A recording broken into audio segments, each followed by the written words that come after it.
Here is the brand new NITECORE EDC37, a new benchmark for high-performance EDC flashlights. It has 8,000 lumens output and an 8,000 mAh built-in Li-ion battery.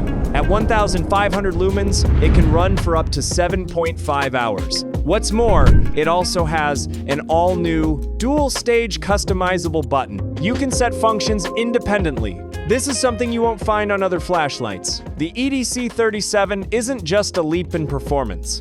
It's a game changer in control. The EDC37 has an upgraded 8,000 lumens compared to 5,000 lumens of the EDC35 and 6,500 lumens of the EDC29. The 8,000 lumen shield is perfect for quick defense. Then it will automatically step down to 400 lumens to prevent overheating. But at the commonly used 1,500 lumen level, you can also get 7.5-hour runtime. And in 3,000 lumen tactical search mode, the throw can reach up to 420 meters. The EDC37 has 3 modes: lumen shield, strobe, search. You can customize the half press or full press to set the function you like, from long-range spotlight, strobe to lumen shield. You just need to half press and hold, or full press and hold the customizable button when the light is off. Then full press the tail button to choose the mode you want.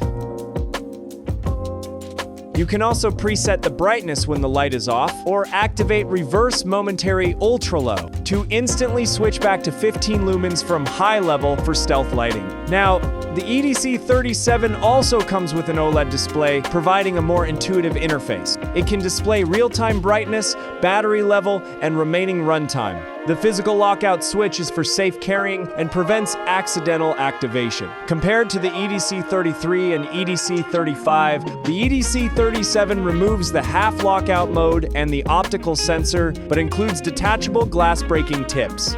Yes, detachable. When you don't need them, you can easily swap them out for the included screws. So, whether you're in security, search and rescue, or just love high-performance gear, the EDC37 offers an all-around upgrade in brightness, runtime, and control. That's all for this video. If you have any questions, feel free to leave them in the comment, and we'll get back to you. See you in the next video.